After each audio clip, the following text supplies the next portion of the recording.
Hello, hello, beautiful souls. Welcome back to the Awakening Her podcast. I am your host, Talia Joy. How's it going? I am so excited to kick off this powerful rebirth December month with you. I'm actually thinking about doing themed months. That kind of came to me the other day, how at the beginning of the month, I should do like a little energy forecast and then kind of pull the episodes into like a monthly thing.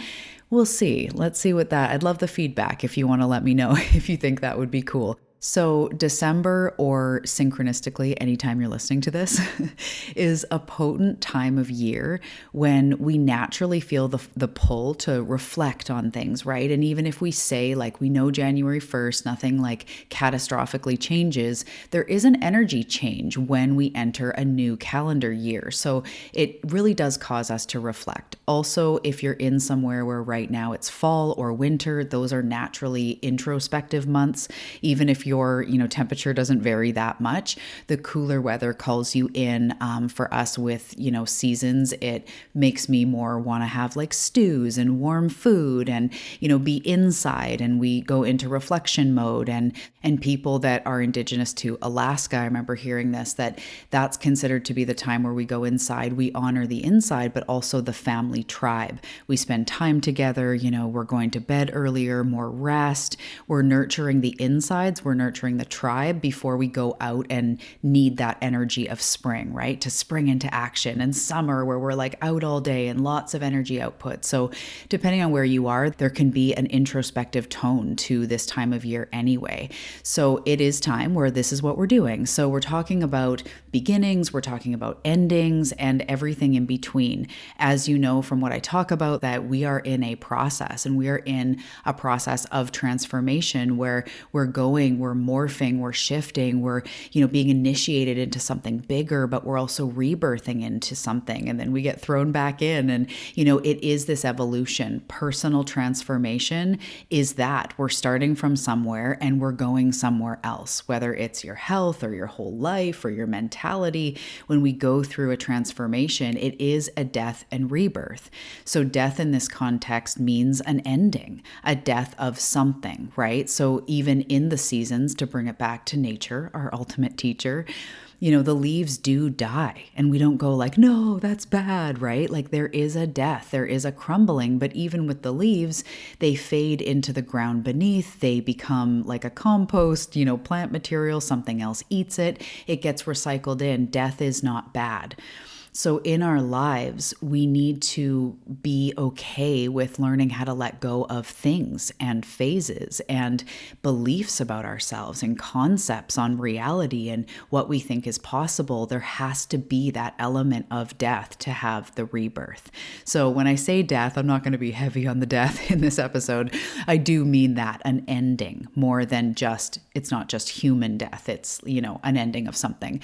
So in this journey, there's twists and turns and doubt and times when you wonder if you're on the right path, right? So we're talking about this in December, and in this episode today, I'm going to talk about the general overview of staying committed on your path, the sacred art, the dance, the practice of staying on your own personal growth path. So I'm going to talk about, what does that mean, and discovering that for yourself, staying on your own personal best path, or however we want to phrase it. We're going to dive deep into it in this episode because, this journey is not always easy. There, as I say, twists, turns, ups, downs. So it's an art of resilience. It's an art of just staying in the game. It's the long game, right? So the last thing I wanted to say is just the reminder that these Monday episodes in December, there are code words embedded into the episode, a secret code word that leads you to a super secret deal that you can check out, see if it resonates, something to help support you in your rebirth, on your journey to just, continue on our path. Okay. So with that, grab your tea, your water, your almond milk latte, and let's do this. Hey, beautiful soul. Welcome to the Awakening Her podcast. I am so grateful that you've been led here, and I'm so excited for you that you're answering the call to manifest more magic in your life. My name is Talia Joy, and I am committed to showing you exactly how to manifest more excitement, ease, success, abundance, confidence, love, and anything else you've been craving. So if you're ready to go on a magical journey of spiritual and self-growth to manifest the life you're meant for? We are now besties. Let's dive in.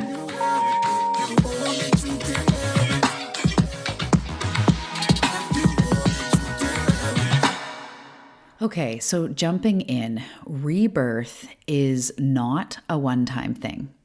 It's a process, right? It's not a cute little process over coffee one time where you're like, oh my gosh, I realized something. A death and rebirth, a transformation is a process. It's an ongoing cycle. It's an ongoing flow. And it is the cycle of letting go of the old and stepping into the new. Whatever you are desiring, whether it's about more financial abundance, health, vitality, you want to have a deeper spiritual connection, you want to just thrive and rock all areas of life, it is about stepping in or stepping out of wherever you are, point A or where you've been, into point B or Z or Z or whatever you want to say is that end result, right? So it is a process of letting go, pivoting, shifting, transforming, healing often, and diving deep. And it requires you to continue on your path. And so I want you to think about your self-growth path. You may be more new to this, or you may be like me, where I was literally in high school reading self-development books like Louise Hay, Wayne Dyer. These people were coming to me, and it wasn't like I was an enlightened 14-year-old. I was like in inner turmoil and angst and trauma and being uncomfortable in my skin and hating myself and all the teenager stuff, going through a lot, had been through severe bullying. It's just not a good time.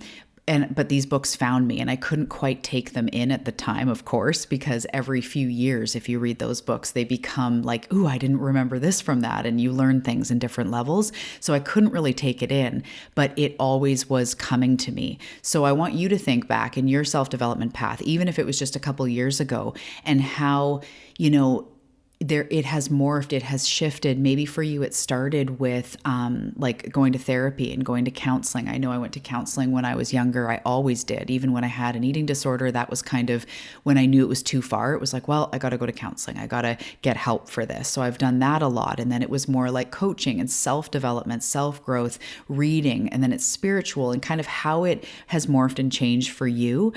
And it often just requires you to continue on your path. So even with exercise, even with, spiritual development, these other things, it's not that it's one thing and then you're clicked in and now you're just good. Think of nutrition, think of food. It's like an unfolding process that you continue on your path. You discover more and more what foods feel good, more and more what start to not feel good. It's not just a one size fits all with anything. And so staying on your manifestation path, your self-growth path is a process. And that's the first thing that I really want to talk about is it's a marathon, not a sprint.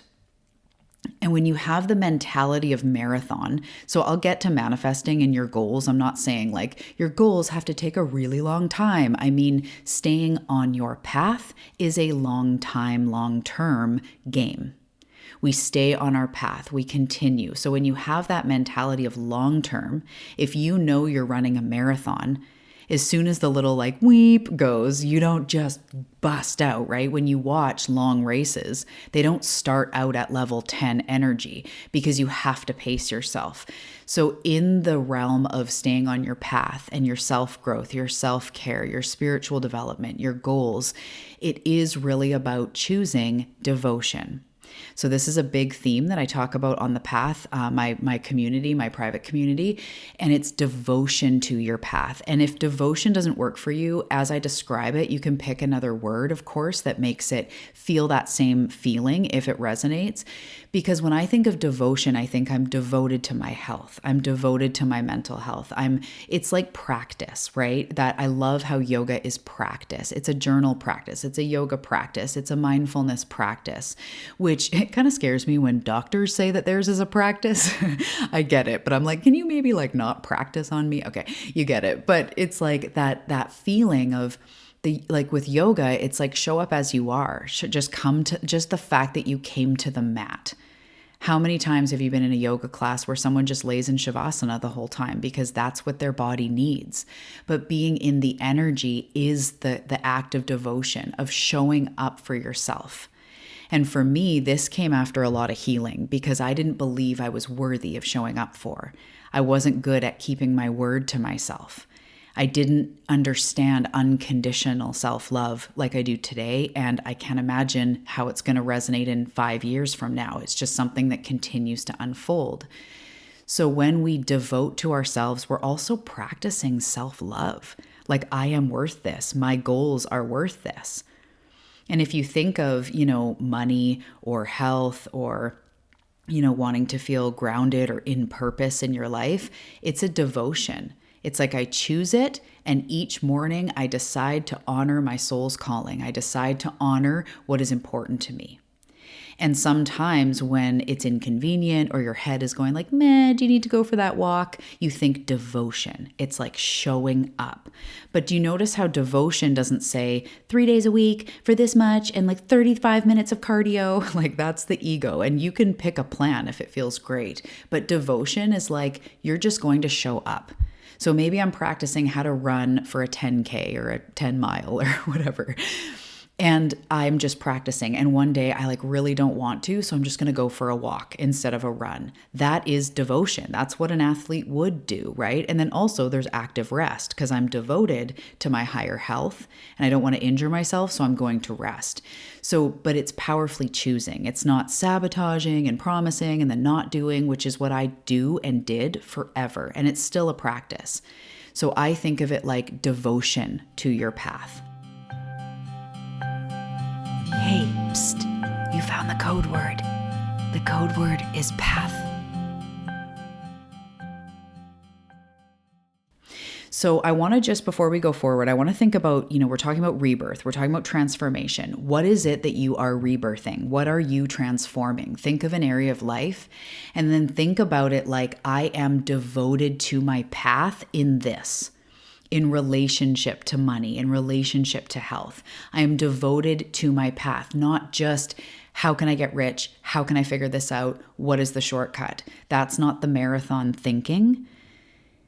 And when we think long term about my relationship to health, my relationship to myself, my relationship to money, it starts to become clear areas that it's like, oh yeah, I'm not really doing that, or my body, I'm pushing it too hard, or I'm not moving it, or whatever it is, where when you're devoted to your health, to your fitness, to your well-being, you want to go for the walk. You want to go on the yoga mat. And then the days where you don't want to go on your yoga mat, you do something else, or you have an Epsom salt bath, or you stretch. It's still devoted. You're still showing up.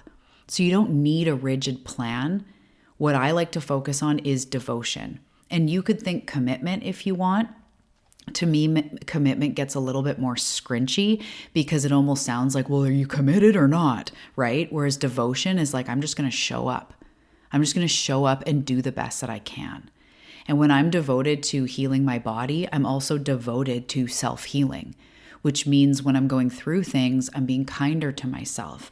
I'm looking at myself as a whole and worthy being. I'm reparenting, as I teach on the podcast, on the path. It's like I'm being there. I'm doing the healing work because I'm devoted. I don't just sit down once and do some journal prompts. It's like I am devoted ongoing to self-healing. That is such a different energy. So I want you to think about that. Devotion isn't about perfection. It's about showing up.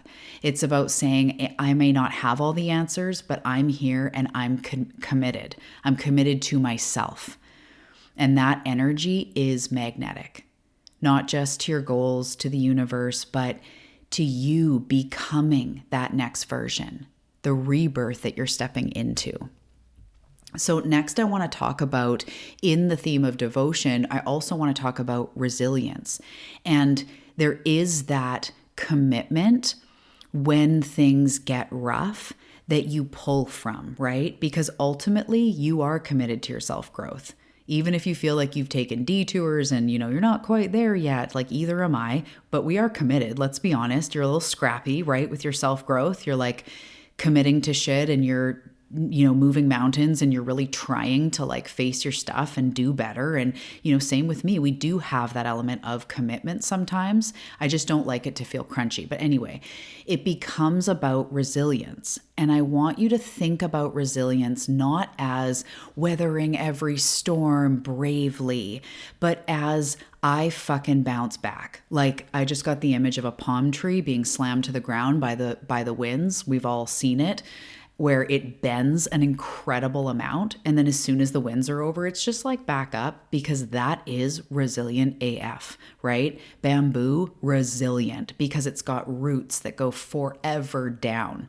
So there's a million metaphors in there, but I really just want to talk about this resilience and weathering the storms, finding strength in the struggle, even if it's a detour, a challenge. We throw in the towel. We feel like we quote unquote sabotage. We just show back up again. We don't shame ourselves. It's not about staying in that cycle and why do I do this? I mean, these are things that are so common, but to me, resilience is about bouncing back into self-love, into a better vibration, into our power, into our spirit, into faith, into trust, whatever you can anchor to. Just go for a walk, go into nature and bounce back. You know what I mean, right? It's resilience. I am here for this. So the rebirth doesn't happen in comfort. It happens in moments when you choose to stay the course. So something that I'm going to get into actions as I move through this, and then we're going to wrap up, but something that I really recommend just thinking about before we get into specific practices you can do is just thinking about it like doing something for yourself each day. Doing something that moves you forward. If you're a member of On the Path, we did one where we talk about the daily practice builder, and it's essentially just thinking about all the different things that make you feel connected. Could be a walk in nature, could be journaling, stretching, like just all different things. And then allowing yourself each day, each week to like have fun with them, to mix and match, to create your own daily practice. It doesn't have to be journaling every day. It doesn't have to be, one thing, because again, it's devotion. So let's talk about from now until January and beyond, how are we going to stay devoted to our path of wellness, to our path of having a better relationship with money, or about opening up for love or loving ourselves, self-healing? How are we going to stay devoted and start thinking that's what shapes your actions? That's what shapes, where you're headed. And that creates resilience because it creates an anchor. So when we anchor into, okay, I'm going to be, more mindful and try to feel better in my daily life, more connected to my soul, more connected to my intuition. Okay, what does that look like? Going out in nature, taking some walks, maybe taking a few breaths in the beginning of the day, the end of the day, before reacting to your kids or at work. Maybe, it's small breath works or remembering to drink enough water or whatever it is. And then we just practice. We practice devotion. That is resilience. That will take you through. And that is something that I don't know what it is in me, but like I am the palm tree. Like I have been through so much, as have you, and I just don't frickin' give up. And when it's really rough and I feel really tired and really deflated and really unclear, I'll let myself just cry and be in that. And then I get back up and I go for a walk and I come back to my trust and my faith that I'm here for big things, that I'm on the path, that I'm worthy of what I desire. I ask myself, what can I do for myself in self-love? And I get back on, because that's the difference between success and failure, momentum and not. It's literally just staying in the game. So even if we have these tiny anchors of saying our affirmations or taking our vitamins or, being mindful of meditation, they go so far in helping you in the messy middle, because there is a messy middle. Okay, so let's get into some micro actions. So really staying your path is just staying on your path, thinking about it like devotion, thinking about it not as a should or shouldn't, a all or nothing, this or that. It's about micro steps daily that lead to transformation. This is also where confidence comes from. Confidence comes from action. And you know those times where there's been something where maybe you hired a trainer and you were being really consistent, or you were journaling, or you stuck to like no alcohol for this many days or whatever it was. And you're like, yeah, I did that, right? Micro actions do lead to confidence. We can't wait for confidence. Confidence actually comes from action. It's from showing yourself that you are showing up for yourself. And the day comes where the risk to remain tight in a bud is more than the risk it takes to blossom. And we go, F it. I'm going to do this small action. I'm going to get over myself and my stubbornness. I'm just going to take my vitamins. I'm going to go for a walk because I'll feel better. And this is where I'm headed. And this is what leads to transformation. Think of it like planting seeds. Flowers don't bloom overnight, but each time you water it, each time you nourish the soil or give it sunlight, you're contributing to its growth. Micro actions are where it's at, man. So even journaling for 5 minutes, taking these small actions go so far. This is literally why I created On the Path. It is like micro actions, micro education, micro boosts that give you tools, because it is all about different tools and using them as you're called and you finding your way. And before we wrap up, I'm going to give you 10 examples, and I'm going to ask you as an assignment to think of your own 10 things that you can do in the energy of devotion. And I want you to think of micro actions. If there's something macro that's like calling you, and you know it's time, then definitely put it down. But I want you to think like drinking more water, taking your vitamins, being in gratitude, your practices, whatever it is, these little things. And we're going to start integrating them in now. We're going to start doing one a day. Or just being mindful, seeing that list going, when I do those things, I am in devotion. And one of them means I'm in devotion. And we just practice and we just continue practicing that resilience. So one idea is a morning gratitude journaling. So you could write down, we've probably all done this at a time or two, write down maybe just 3 things you're grateful for. And I want you to put your hand on your heart and try to feel it in your body as you do that. Another thing could be just intentional breathing. So taking 3 deep mindful breaths, you could breathe in something that you're desiring, like peace, abundance, relief, whatever, and just breathing out that excess energy goes so far. Another micro action could be daily affirmations and picking things that really resonate. Even saying like, I am devoted to my path. I am devoted to my growth. I am devoted to my health. And just repeating just one affirmation in your mind and really going with it for a day or 2. You could do a 1-minute energy check-in where you pause, you ask yourself, how am I feeling? What do I need right now? Just a little energy check-in, connect with your body. You could also drink more water, and you could take it even farther by drinking water with intention. So as you drink a glass of water, you think of, I am nourishing my mind, I'm welcoming in abundance, I'm nourishing my body, I'm devoted to my path, that kind of thing as you're drinking water. Another thing you could do is intuitive dance, where you're feeling your emotions. It could be stompy and angsty. It could be flowy. You could just sit there for a song that moves you and just kind of sway with it or dance around. You could do a digital detox if your goals are around mindfulness and not comparing yourself and staying in your zone and intuition. You could do days or times where you put your phone on silent for a little bit, or Sunday morning, or a complete day, or a couple hours, whatever. You could pull cards for yourself and then journal on those cards or meditate on those cards and really allow it to connect you with your spirit. You could practice gratitude around money. So just in your mind, thinking about the times lately where just really simple things like you paid for Starbucks and it was approved, or your friend got your lunch, or really just simple things. Mortgage came out, another month we're good, or that huge influx that you've had recently in your income, or whatever it is. Just really just kind of thinking about in your mind the areas that are pluses.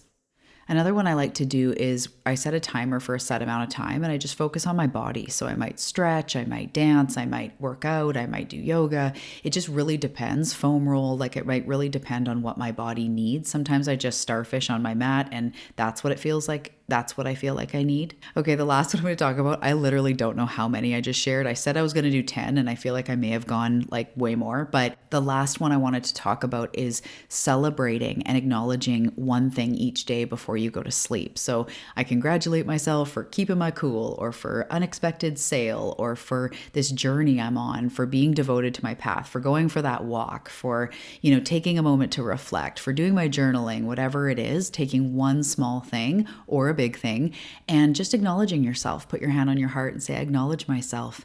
So those are some ideas, in addition to, of course, things like journaling, meditating, nature, all the other things that we talked about, and all those practices that you think of. And I want you to mix and match. Think of 10 that you could do that keep you committed to your path, that means you're showing up for yourself, and just practice even just one a day goes so far. Show your brain, I am committed. Okay, my love, it's been an honor. Welcome again to this December Rebirth month. If you want to check out On the Path, you can. The links are below for that, Instagram, all the things, and I will see you in the next episode.